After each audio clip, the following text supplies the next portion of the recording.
Well, yeah, I mean, that is Christ's message. The interesting thing about some forms of Christianity is that they ignore the words of Jesus Christ, but they focus on the worship of Jesus Christ. And basically, what is the point in doing that? That is idolatry. Alright, that's taking an image, which happens to be the alleged image of a man, seeing that as God, or turning it into God, or indeed, that's right, the other one is bibliolatry, which is when the Bible is considered to be essentially God itself. Rather than, I mean, I think the best words I've seen on YouTube about the Bible was by Rational Roundtable, because he defined it as being a creation story, plus some letters and how you organize this, that, and the other. Plus, then you got the New Testament, which is no. What did he say? You got the creation story, then you got law, is the Old Testament, but law is up for revision. And then in the New Testament, he said that you've got the testimony of people who've known Jesus or have had some kind of experience with Jesus, whether it's first hand or second hand, doesn't matter. And then the rest of it is people talking about writing letters about how you organize the church, basically. And there's different opinions there. And then the final bit is Revelations, which is prophecy, and prophecy is allegorical. And that is an incredibly intelligent way of explaining what the Bible is about. But as far as does God speak to you? Well, God speaks to anybody when there's nothing happening or there's no one around. Because God speaking to you is something appearing in your consciousness. Alright, spontaneously. So you could say that when I'm doing my tarot readings, God is speaking to me. But I'm not going to be that arrogant.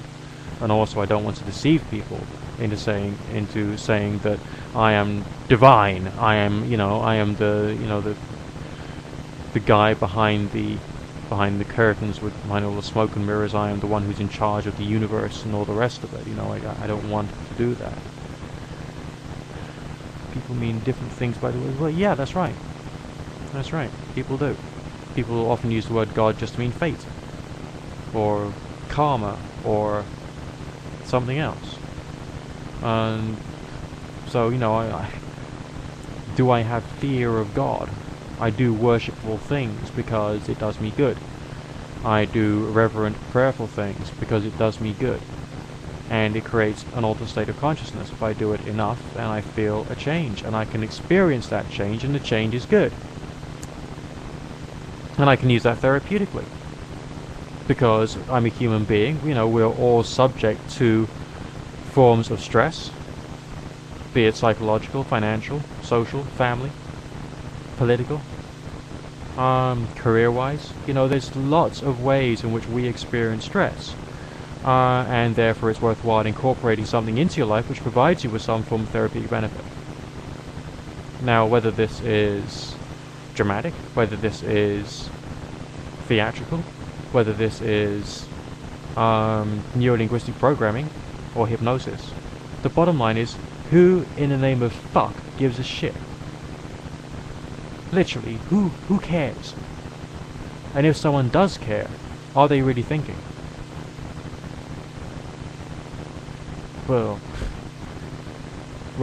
the anti-theists, in that case, they are against hypnosis, they are against neuro-linguistic programming, they are against psychology, they are against therapy, they are against counseling, they are against allegory, they are against trying to find wisdom, and wisdom and knowledge are two different things.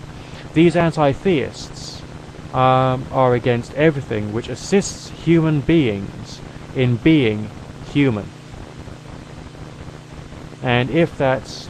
yeah, they are against psychology. Because if there is no God, but living a religious life is living a religious life, then that can be good for you.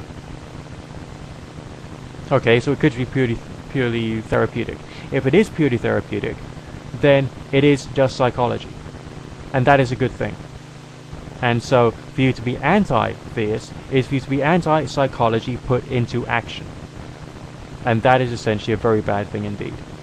And, I personally think that these anti-theists seriously need to grow up. I really have no liking for that. You can be rational, you can be objective, you can have full faith in natural science and still be religious, because religion and science are two different things.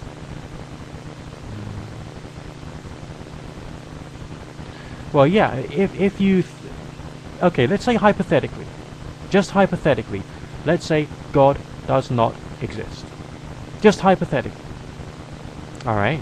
But I personally do a religious exercise and I feel good afterwards. Therefore, there is a natural force which is at work which is making me feel good afterwards. And that can be psychological, that can be therapeutic, that can be hypnosis, that can be all kinds of stuff. For anyone to be against that, and I mean anyone to be against that, they are against psychology. I've had skeptics saying that neuroplasticity doesn't exist, where neuroplasticity is the finding of natural science. For fuck's sake, these people are intolerable.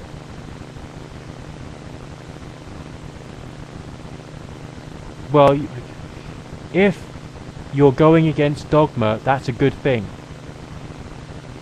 If you're going against people doing something which does them some good, that's a bad thing. That's the distinction I would make with you today, with your argument. I mean, you're saying, but I'm an atheist, so I think theism is wrong, so I'm an anti-theist, aren't I? Maybe theism is not comfortable for you, and you get your reflection and your contemplation from something else, such as watching me talk on blogtv, such as reading a good book, and so therefore that is your religion, because religious exercises are not just religious, they are human exercises. You can be anti-you being religious. Yeah. But let me put it to you another way, okay? In this world, there are some men who prefer men, because their brains are different. In this world, there are some men who prefer laboring work, because their brains are different. In this world, there are some men who prefer skydiving, because their brains and their bodies are different. So what if there are some people who prefer religion because their brains and their bodies are different? To discriminate against someone because they want to be religious is like saying that you want to discriminate against someone because they're black, gay, or they're very creative, or they like an adrenaline rush. It is a very, very stupid thing to do and say. Some people need religion, it is in their nature and in their character. You think all religion is nonsense because you don't have the same argument as myself. Okay? You have chosen a stance which you are comfortable with. And a Christian has developed an understanding which is what he or she feels comfortable with. And that's something that you've got to remember. Okay, my argument is if God doesn't exist but religion makes you feel good or it helps you therapeutically, then do it. Okay, that's it. And that is why I'm a defender of theism, but I'm against literalism and dogma. Because if you're too for literalism and dogma, then it can go on to the anti-scientific and anti-rational side of things, and that can get a bit extreme. But if you can learn to separate the two things in your mind, your secular life, your scientific-minded life, and the inner world, which has, your mythology of your faith, the culture of your faith, then essentially you're going to be fine. That's what I think on that particular subject.